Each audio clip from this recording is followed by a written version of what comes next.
नाज़रीन, वाक़या करबला तारीख़ इस्लामी का वो इंदोहनाक सानहा है जो 10 मुहर्रम उल हराम सन 61 हिजरी को इराक में करबला के मकाम पर पेश आया। नाज़रीन, करबला इराक का एक मशहूर शहर है जो बगदाद से तकरीबन 100 किलोमीटर जुनूब मगरिब में सूबे करबला में वाक़ है। इस मकाम पर आज से तकरीबन 1400 साल कबल नबी अकरम सल्लल्लाहु अलैहि वसल्लम के नवासे और हज़रत फ़ातिमा ज़हरा रज़ियल्लाहु ताला अन्हा और हज़रत अली करमल्लाहु वजहुल करीम के लख्ते जिगर इमाम आली मकाम सय्यदना इमाम हुसैन अलैहिस्सलाम ने अपने अहले बैत और रफ़क़ा के साथ दीन इस्लाम की सरबलंदी के लिए अपनी जानों के नजराने पेश किए। नाज़रीन, तारीख़ आलम शहादतों की ऐसी लाजवाल दास्तान आज तक न पेश कर सकी कि जिसमें एक मुजाहिद ने अपने पूरे कुंबे को दीन इस्लाम की सरबलंदी और रब की रजा के लिए कुर्बान कर दिया। नाज़रीन, आज की वीडियो में हम आपको सानह करबला और उसके पस मंजर के हवाले से मुकम्मल मालूमात फराहम करेंगे। नाज़रीन, इस तनाज़े का आगाज उस वक्त हुआ जब हज़रत अमीर मुआविया रज़ियल्लाहु ताला अन्हु ने अपने बाद अपने बेटे यजीद को खलीफा बनाने का इरादा किया। इस हवाले से उन्होंने अपने करीबी लोगों से मशवरा किया, जिसमें कुछ ने उसकी तारीफ की जबकि कुछ ने उसकी मुखालफत की, मगर बिलाखिर अपनी खिलाफत के 16वें साल सन 56 हिजरी में उन्होंने बाकायदा यजीद को जानिशीन नामजद कर दिया, जिसके नतीजे में शाम, इराक, कूफा और बसरा में यजीद की खिलाफत और बैत का चर्चा हो गया। लेकिन बहुत से जलील कदर सहाबाए कराम इस खिलाफत के मुखालिफ थे, जिनमें खास तौर पर हजरत अब्दुर्रहमान बिन अबी बकर, हजरत अब्दुल्ला बिन उमर, हजरत अब्दुल्ला बिन जुबैर, हजरत अब्दुल्ला बिन अब्बास रिज़वानुल्लाहि ताला अलैहिम अजमईन और इमाम आली मकाम इमाम हुसैन अलैहिस्सलाम इस बैत और खिलाफत के मुखालिफ थे और यजीद को इसका मुस्तहिक नहीं समझते थे। नाज़रीन, चूंकि अकाबर मदीना का आलम इस्लाम की सियासत में अहम तरीन किरदार था, इसलिए हजरत अमीर मुआविया रज़ियल्लाहु ताला अन्हु चाहते थे कि मक्का और मदीना वाले भी यजीद की खिलाफत को तस्लीम कर लें। इस सिलसिले में उन्होंने खास तौर पर इराक के गवर्नर ज़ियाद को मदीना मुनव्वरा भेजा ताकि वो अहले मदीना को कायल करे।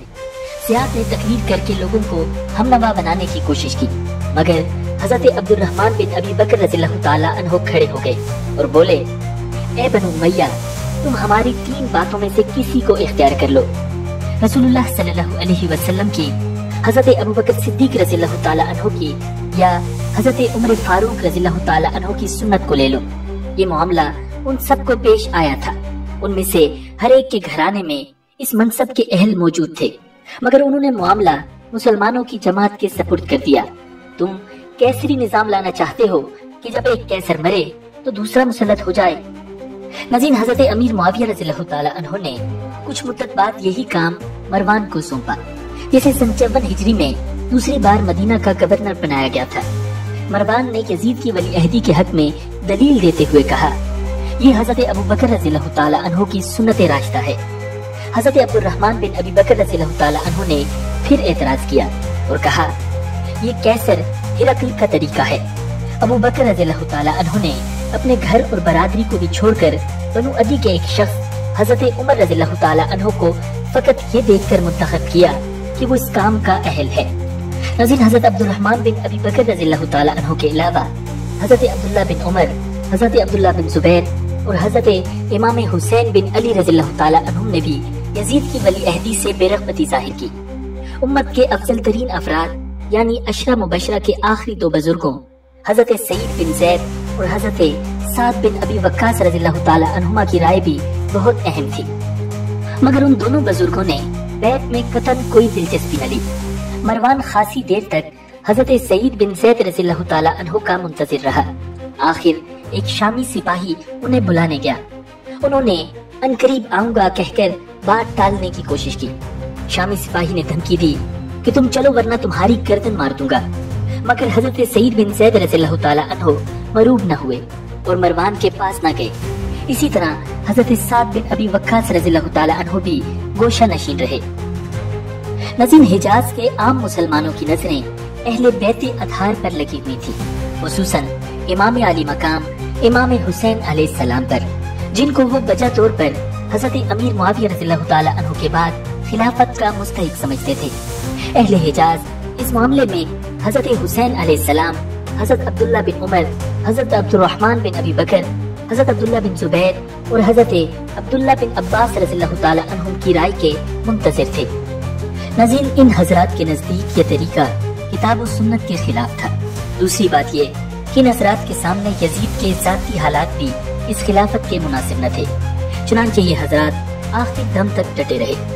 ان حضرات کے اختلاف رائے کے پیش نظر حضرت امیر معاویہ رضی اللہ تعالی عنہ نے خود مل کر انہیں حکمت و تدبیر کے ساتھ قائل کرنے کی کوشش کی۔ سن 56 ہجری میں وہ حج کے ارادے سے حجاز تشریف لے گئے۔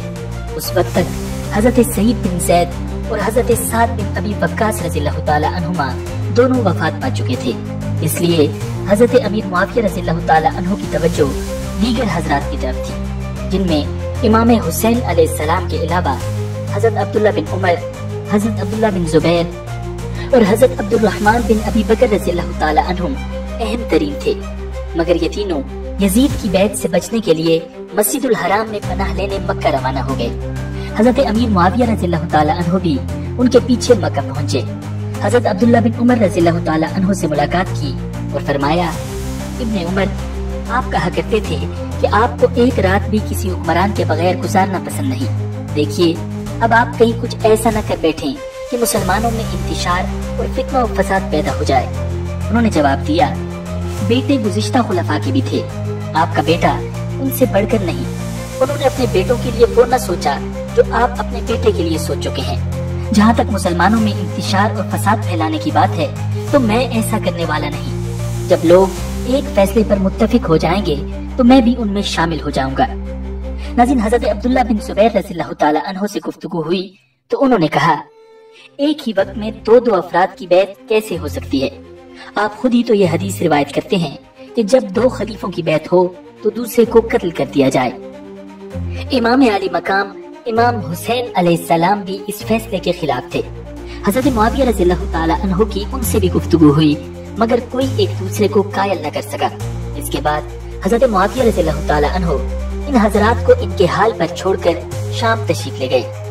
ناظرین، حضرت عبد الرحمن بن ابی بکر رضی اللہ تعالی عنہ حضرت معاویہ رضی اللہ تعالی عنہ کی شام واپسی کے بعد مکہ سے مدینہ روانہ ہوئے، مگر مکہ سے 10 میل دور کوئی حبشی میں وفات پا گئے۔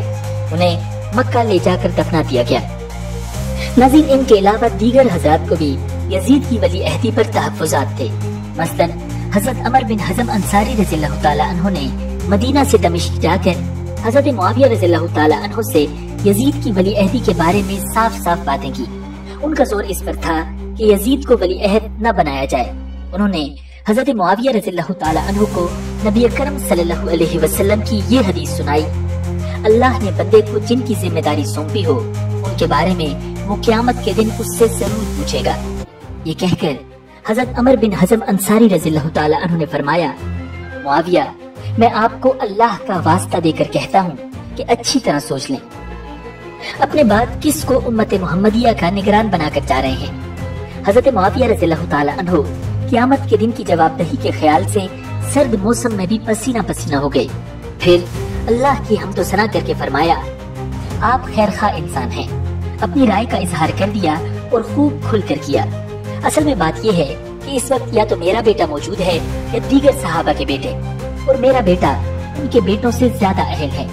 اس کے بعد حضرت معاویہ رضی اللہ تعالی عنہ نے انہیں انعام و اکرام دے کر رخصت کر دیا۔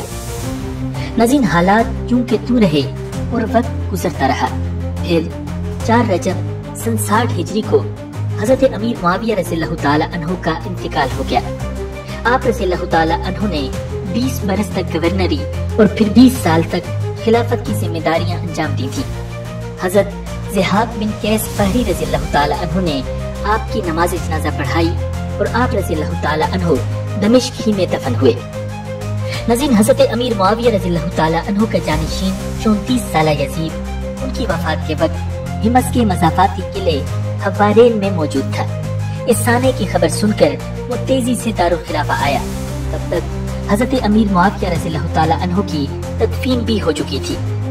حضرت امیر معاویہ رضی اللہ تعالی عنہ کے آخری ایام میں کوفہ میں حضرت نعمان بن بشیر رضی اللہ تعالی عنہ، بصرہ میں عبید اللہ بن زیاد اور مدینہ میں ولید بن عتبہ گورنر تھے۔ یزید نے اس وقت انہی کو برقرار رکھا۔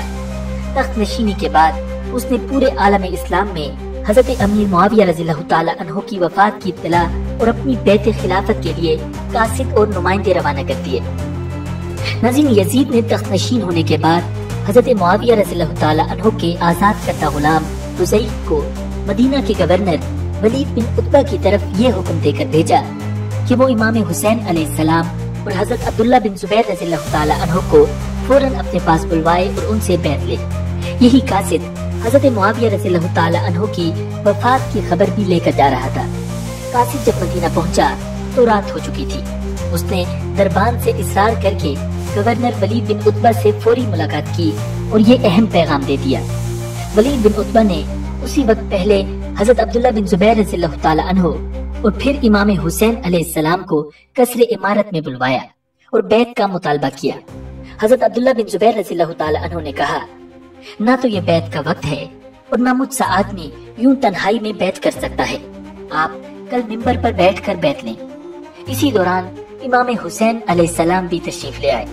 क्योंकि वलीद बिन उतबा नरम दिल इंसान था और हजरत अब्दुल्ला बिन जुबैर रज़ियल्लाहु ताला अन्हु की दलील से मुतमईन हो चुका था, इसलिए इमाम हुसैन अलैहिस्सलाम पर भी बैत के लिए जोर न डाला। उस वक्त दोनों हजरात को जाने दिया। अलबत्ता निगरानी के लिए कुछ आदमी पीछे भेज दिए। ये हजरात हुकूमत का रवैया देखकर अंदाजा लगा चुके थे कि बैत न करने की सूरत में उन पर सख्ती की जाएगी, जबकि बैत करना उनके ज़मीर के खिलाफ था। हजरत अब्दुल्ला बिन जुबैर रज़ियल्लाहु ताला अन्हु रात के आखिरी पहर शहर से निकलकर एक गैर मारूफ रास्ते से मक्का रवाना हो गए। वलीद को सुबह उनकी अदम मौजूदगी का इल्म हुआ तो 30 या 80 सवार उनके ताक़ुब में रवाना किए, मगर ये हाथ न आए। नाज़रीन, एक दो दिन बाद इमाम हुसैन अलैहिस्सलाम ने भी खानदान समेत मदीना से मक्का की तरफ कूच करने की तैयारी की। इन हजरात के मक्का जाने की वजह ये थी कि मदीना शाम से निस्बतन ज्यादा करीब था। मक्का उससे 2 गुना मुसाफत पर और पहाड़ों पर घिरा हुआ था, इसलिए यहाँ हुक्काम का उन पर गिरफ्त करना मुश्किल था। फिर हरम की तकदीस के पेश नजर हुकूमत से तवक्को की जा सकती थी कि वो वहाँ कोई कार्रवाई करके बदनामी मोल नहीं लेगी। नाज़रीन, इमाम हुसैन अलैहिस्सलाम रवानगी से कबल अलविदाई मुलाकात के लिए हजरत अब्दुल्ला बिन उमर रज़ियल्लाहु ताला अन्हु के पास भी गए थे। वो इनका इरादा सुनकर बोले, मत जाइए, मगर इमाम कायल न हुए। उन्होंने गुफ्तगू के दौरान हजरत इब्ने उमर रज़ियल्लाहु ताला अन्हु को खुतूत के वो पलंदे भी दिखाए जो अहले इराक ने उन्हें भेजे थे। हजरत अब्दुल्ला बिन उमर रज़ियल्लाहु ताला अन्हु ने ये देख कर फरमाया, उन लोगों के पास मत जाइएगा। रुखसत करते हुए हजरत अब्दुल्ला बिन उमर रज़ियल्लाहु ताला अन्हु उन्हें गले लगाकर खूब रोए और फरमाया, ए शहीद, तुझे अल्लाह के सपुर्द करता हूँ। नाज़रीन, इमाम हुसैन अलैहिस्सलाम को मक्का के रास्ते में हजरत अब्दुल्ला बिन मुती रज़ियल्लाहु ताला अन्हु मिले। पूछा, कहाँ का इरादा है? आप रज़ियल्लाहु ताला अन्हु ने फरमाया, अभी तो मक्का जा रहा हूँ, फिर वहाँ जाकर आइंदा के लिए इस्तिखारा करूँगा। नाज़रीन, इससे साफ पता चलता है कि इमाम हुसैन अलैहिस्सलाम ने अहले कूफा की तरगीब के बावजूद उस वक्त कूफा जाने का फैसला नहीं किया था, क्योंकि अगर वो कूफा जाना चाहते तो मदीना से सीधे वहाँ चले जाने में निस्बतन कम मसाफत तय करना पड़ती। मशहूर रिवायत के मुताबिक इतवार 27 या 28 रजब को इमाम हुसैन अलैहिस्सलाम मदीना से निकले और तेजी से सफर करके जुम्मा 3 या 4 शाबान को मक्का मुकरमा पहुँचे। यहाँ पर आप 4 महीने और 5 दिन यानी 8 जिलहज्जा सन 60 हिजरी तक मुकीम रहे और इस दौरान हालात पर गौर फिक्र करते रहे। नाज़रीन, वलीद ने इमाम हुसैन और हजरत अब्दुल्ला बिन जुबैर रज़ियल्लाहु ताला अन्हुमा के निकल जाने के बाद हजरत अब्दुल्ला बिन मुती अल अदवी रज़ियल्लाहु ताला अन्हु और मुसअब बिन अब्दुर्रहमान रज़ियल्लाहु ताला अन्हु को गिरफ्तार करके जेल में डाल दिया, जो हजरत अब्दुल्ला बिन जुबैर रज़ियल्लाहु ताला अन्हु के अकीदतमंद थे। अहले मदीना ने हजरत अब्दुल्ला बिन उमर रज़ियल्लाहु ताला अन्हु से फरियाद की कि वो हुक्काम को इस तरह की सख्तियों से रोके। हजरत अब्दुल्ला बिन उमर रज़ियल्लाहु ताला अन्हु बेचैन होकर वलीद बिन उतबा से मिले और उसे कहा, अपनी हुकूमत के इस्तेहकाम के लिए हक पर इस्तिकामत इख्तियार करो, जुल्म मत करो। जिन्हें गिरफ्तार किया है वो बेकसूर हैं, उन्हें छोड़ दो। वलीद बिन उतबा ने माजूरी जाहिर की कि अमीरुल मोमिनीन यजीद का हुक्म यही है। नाज़रीन, अहले मदीना ने जब हजरत अब्दुल्ला बिन उमर रज़ियल्लाहु ताला अन्हु जैसी हस्ती की सिफारिश को भी नाकाम जाते देखा तो खुद कैद खाने पर हमला कर दिया। इस कार्रवाई में अब्दुल्ला बिन मुती रज़ियल्लाहु ताला अन्हु आजाद हो गए और फरार होकर मक्का में हजरत अब्दुल्ला बिन जुबैर रज़ियल्लाहु ताला अन्हु से जा मिले। इमाम हुसैन और हजरत अब्दुल्ला बिन जुबैर रज़ियल्लाहु ताला अन्हुमा के मदीना से निकल जाने की खबर से यजीद की तशवीश बढ़ गई। उसने बैत लेने में नाकामी की सारी जिम्मेदारी वलीद बिन उतबा पर डाल दी और उसे कमजोर समझते हुए माजूल कर दिया। उसकी जगह अमर बिन सईद अल अश्तक का तकर्रुर किया, जो सख्ती में मशहूर था। वो रमजान में मदीना पहुंचा और आते ही कसम खाकर मक्का मुअज़्ज़मा पर चढ़ाई का अज़म जाहिर किया, जहां ये हजरात पनाह लिए हुए थे। मगर अमर बिन सईद के लिए फौरी तौर पर मक्का पर हमला करना मुमकिन न था, क्योंकि माह शवाल की आमद थी और हुज्जाज के काफिले मक्का का रुख करने वाले थे।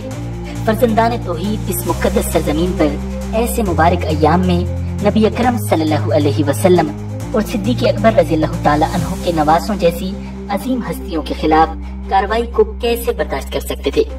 तो यजीद की हुकूमत के पास माह ज़ुल्हिज्जा के इख्तिताम और हाजियों की वापसी तक इंतजार के सिवा कोई चारा न था। नाज़रीन, इस दौरान हालात के उतार चढ़ाव पर गौर करते करते इमाम हुसैन रज़ियल्लाहु ताला अन्हु और हज़रत अब्दुल्ला बिन जुबैर रज़ियल्लाहु ताला अन्हु, जो मौका बमौका मशवरों में मसरूफ रहते थे, इस नतीजे तक पहुंच गए कि किसी मुनासिब मकाम को मरकज बनाकर अपनी जिद्दोजहद को आगे बढ़ाना चाहिए। मगर जिद्दोजहद के मरकज के तयन में दोनों की राय अलग अलग थी। हज़रत अब्दुल्ला बिन जुबैर रज़ियल्लाहु ताला अन्हु मक्का को सबसे महफूज और मुनासिब समझते थे, जो आलम इस्लाम का ईमानी और रूहानी मरकज था। वहाँ उनके हामी कुरैशियों के अलावा अहले सलाह व तकवा की बड़ी तादाद आबाद थी। वो चाहते थे कि इमाम हुसैन अलैहिस्सलाम भी मक्का ही को मरकज बनाएं। लेकिन जिस तरह इमाम हुसैन के पास कूफा से मुसलसल खुतूत और वफूद आकर अपनी पुख्ता हिमायत का यकीन दिला रहे थे, उसके पेश नजर इमाम हुसैन ने इराक जाने पर संजीदगी से गौर करना शुरू कर दिया।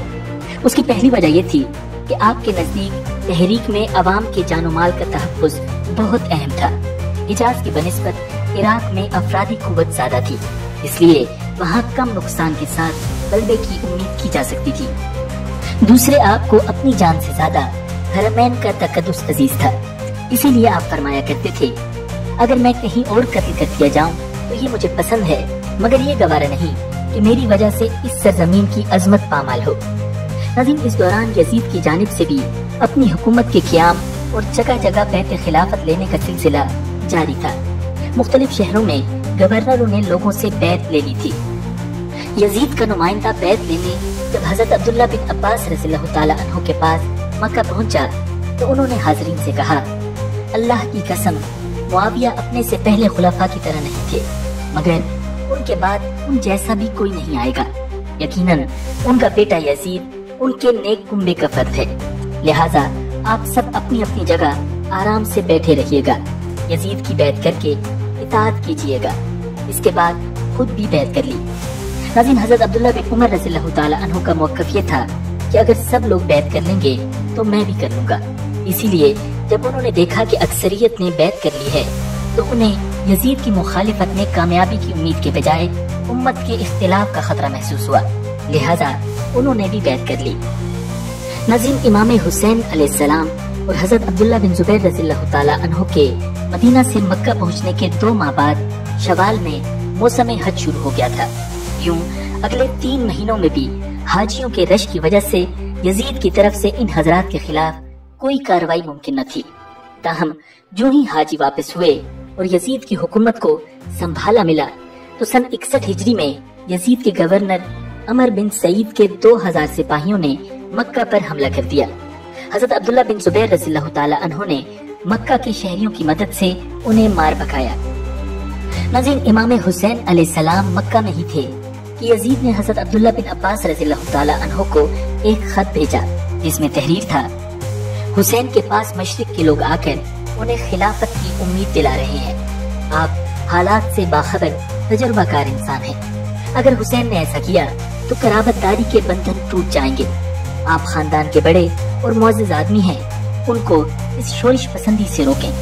हजरत अब्दुल्ला बिन अब्बास रज़ियल्लाहु ताला अन्हु ने जवाब में तहरीर फरमाया, मुझे उम्मीद है कि हुसैन की रवानगी किसी ऐसे काम के लिए नहीं होगी जो आपको नागवार हो। नसीम, दूसरी तरफ अहले कूफा के लगातार खुतूत और वफूद आ रहे थे और इत्तलात ये थी कि पूरा इराक यजीद के कंट्रोल से बाहर है। صرف کوفہ میں 1 لاکھ مسلح آدمی امام حسین علیہ السلام کی حمایت کے لیے تیار ہیں، اور یہ کہ لوگوں نے مقامی گورنر حضرت نعمان بن بشیر رضی اللہ تعالی عنہ کے پیچھے نماز جمعہ تک میں شریک ہونا ترک کر دیا ہے۔ لوگ امام حسین کے وفادار ہیں اور ان کے سوا کسی پر بھروسہ نہیں کر سکتے۔ ناظرین، حالات کا یہ منظرنامہ بتا رہا تھا کہ اگر فوری طور پر عراق کا سفر نہ کیا گیا تو وہاں زبردست قتل و غارت گری شروع ہو سکتی ہے، کیونکہ وہاں کی کم حوصلہ اور عجلت پسند لوگ کسی بھی وقت اندھا دھند بغاوت برپا کر سکتے تھے۔ امام حسین علیہ السلام نے اپنے والد ماجد کے طرز عمل کا برسوں مشاہدہ کیا تھا کہ انہوں نے نادان لوگوں کو ان کے حال پر چھوڑنے کے بجائے شفقت و محبت سے اپنے ساتھ ملا کر ان کی تربیت کی کوشش کی تھی۔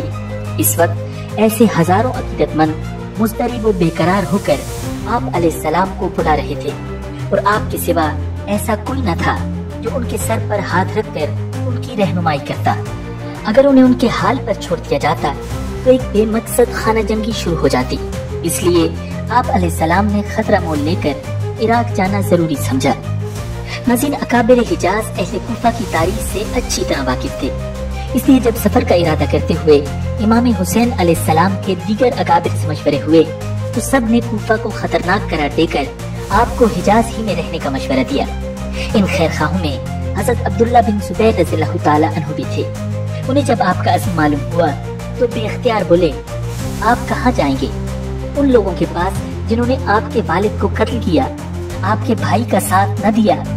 امام حسین نے فرمایا، اگر میں ادھر ادھر قتل بھی کر دیا جاؤں تو یہ مجھے پسند ہے، مگر یہ گوارا نہیں کہ میری وجہ سے اس سرزمین کی عظمت پامال ہو۔ ناظرین، امام حسین علیہ السلام نے کوفہ جانے سے قبل احتیاط سے کام لیتے ہوئے اپنے چچا زاد بھائی مسلم بن عقیل کو کوفہ روانہ کر دیا تاکہ وہ اپنی آنکھوں سے وہاں کی صورتحال دیکھ بھال لیں۔ حضرت مسلم بن عقیل رضی اللہ تعالی عنہ کوفہ پہنچ کر شہر کے ایک مخلص مسلمان ہانی بن عروہ کے ہاں مہمان ہوئے۔ اہل کوفہ بڑی تعداد میں ان کے گرد جمع ہو گئے۔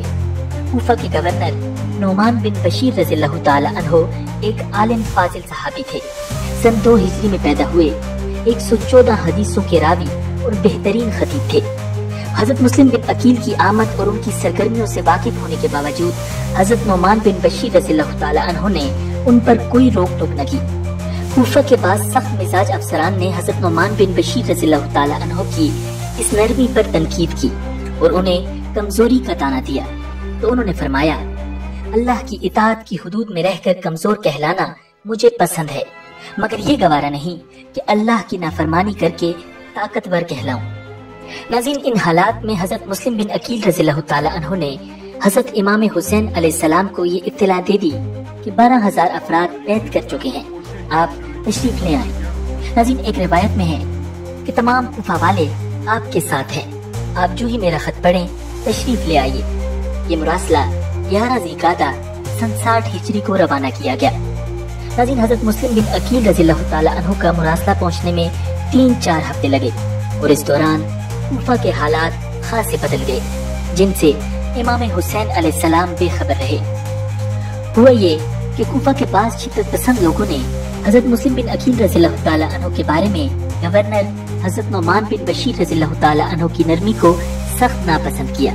پہلے انہیں برا بھلا کہا، جب وہ اپنی کشادہ دلی پر قائم رہے تو یزید کو سارا حال نمک مرچ لگا کر لکھ بھیجا۔ اس نے نعمان بن بشیر رضی اللہ تعالی عنہ جیسے پختہ عمر اور بصیرت مند انسان کو معزول کر دیا۔ اپنے حکم نامے میں عبید اللہ بن زیاد سے رضامندی اور خوشی کا اظہار کرتے ہوئے بصرہ کے ساتھ کوفہ کی حکومت بھی اس کے سپرد کر دی۔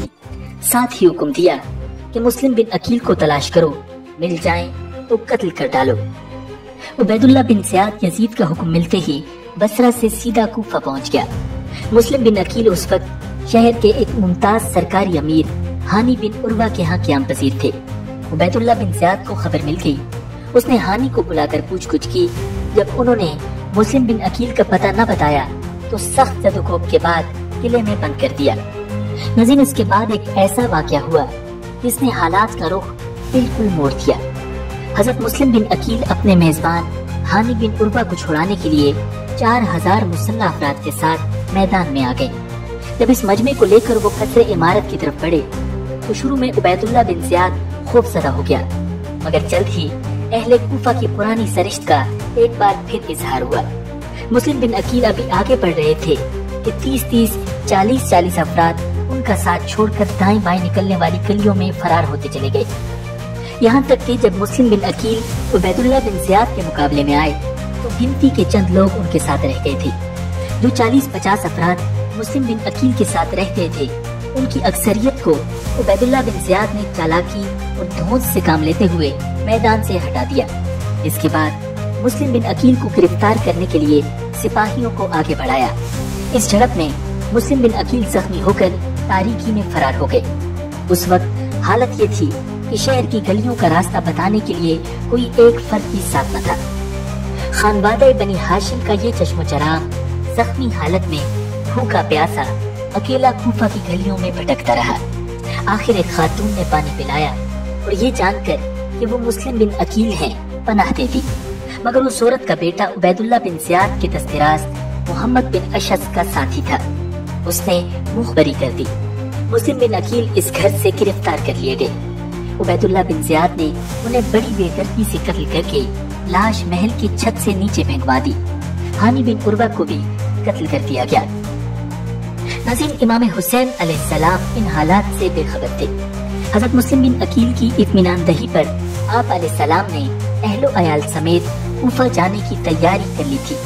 आप अलैहिस्सलाम ज़िलहज्जा के पहले अशरे में कूफा की तरफ रवाना हुए। नाज़रीन, करबला की जानिब आपके सफर और आप अलैहिस्सलाम की अज़्म हिम्मत और कुर्बानी की लाजवाल दास्तान जानने के लिए देखते रहिए इस्लामिक वर्ल्ड व्यू। वीडियो पसंद आई है तो लाइक कीजिए और कमेंट सेक्शन में अपनी राय से जरूर आगाह कीजिएगा। मिलते हैं बहुत जल्द एक नई वीडियो के साथ। अल्लाह निगहबान।